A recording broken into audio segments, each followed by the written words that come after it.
Hello and welcome to the second iteration of me looking at the soldiers. As you can see, I have pretty much one-for-one copy of the US anti-tank soldier, except that I run the P38 instead of another set of H3s. And infantry first fast reload is what I use. This is probably the most high-end anti-tank setup you can get, and I will definitely recommend you get something like this with infantry first gold. So moving on, my MG42 character, which actually saw some changes. I don't use the bullet anymore, mostly because the medium range is really not as good with the bullet, and tight grip is very much a need for it. But I have another MG42 guy for the CQC alone, so that's how I balance the needs. Let's move on to G43 guy, for which I actually use full build.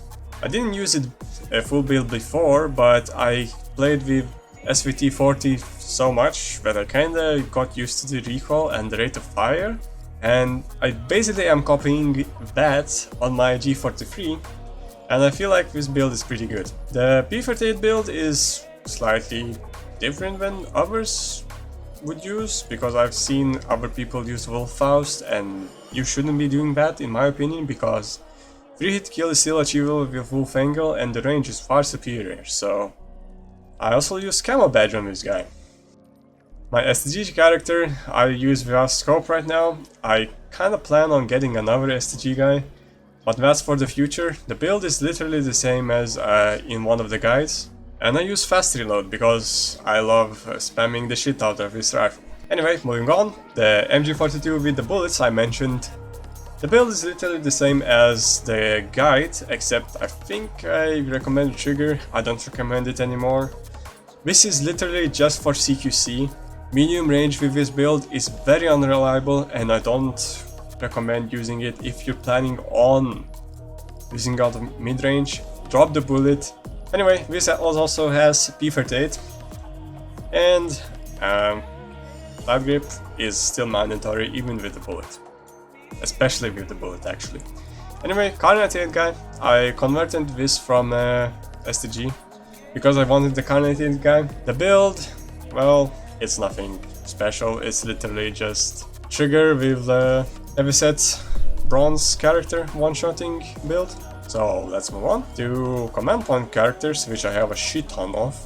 They are basically just for ATs. And the plane character, which I have Focke-Wulf with APCR. This plane is fucking ridiculous and you should get it if you haven't yet. Although there's plans to actually nerf this plane, so yeah. Abuse at your own risk. Anyway, moving on to even more command point characters and my anti-tank character, my second one. This one was the recommendation before, and you still kinda need this character if there's quite a bit of protection against tanks, because the other one that I think is the high-end one just doesn't deal with snipers at all, because no heavy set. However, with this setup you can actually fight both the snipers and the tanks. So yeah, it's all about the specialization. Moving on, first aid, G43.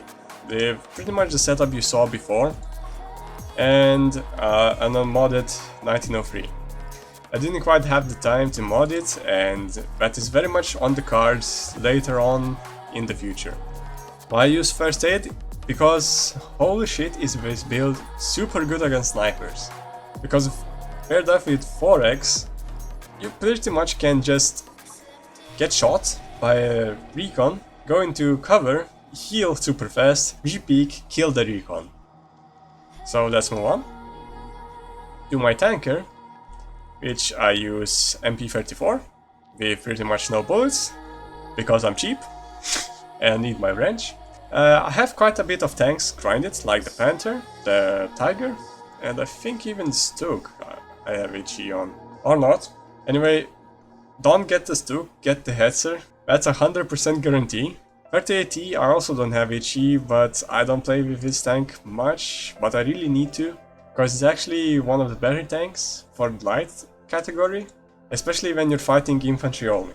I think the Panther is not quite worth it since the components are a bit weird and the field maintenance. However, is the Tiger good? I think so, even after all the Armor 2.0 shenanigans. So let's move on to my more point characters, which I have like a shit ton on the German side. Now my Recon is basically the same as I have on the US side, except that instead of a revolver, I have the 1934. And the P38 build basically is like a straight up copy paste, except for like the bullet is named differently, but it's like the same damage bullet. Now let's move on to my ridiculous amounts of AT characters, which I'm gonna quickly cycle through until I'm gonna be fighting the Panzerbuchse character. Now the Panzerbuchse character essentially I created quite recently, and I'm grinding the infantry first badge, which is gonna take a while for me. But yeah, you wanted the guy, so I'm trying to get it as fast as possible. Next up is the STG character, well, eventually STG character, because I still haven't done a lot of the grind. That's still ahead of me, so wish me luck. Second to last soldier is just a normal giver guy, which I don't kinda have an idea of what I'm gonna be doing for this one. Probably like just get 80 mines and call it a day. And lastly, the FG42 character. Still work in progress. I have no idea what I should be running on this guy. So far I've realized that the bullet is not fireable anymore as it was before. So I have no clue. Probably I'll lower the rate of fire just to make it more, well, stable. But so far I haven't quite found the solution, so don't copy this build yet. Now, to get the most out of your money, basically what you need to do on the German side is just buy second lieutenants.